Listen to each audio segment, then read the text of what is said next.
देखिए मसला ये है कि मैं मजाक में भी जो कुछ कर रहा हूँ तो उसके अंदर भी रियलिटी होती है कि I am known for doing. तो ये चीज़ है कि आपके घर बिल्कुल तोता सर। है ना, और बोलता क्या है वो, जी जी। झलक दिखला जी। जा। नहीं, अभी तो मिट्टू मिट्टू करता है। मिट्टू मिट्टू से तो कुछ नहीं होगा, बोलोगे भाई पैसा ला, उसको रट लगवाओ, पैसा ला।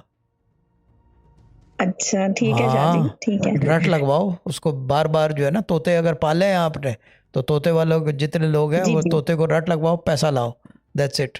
और जो जिस शाह जी करेंसी का मेरे है मियाँ वो ने उसमें पहले बोले। बहुत। क्या? जी।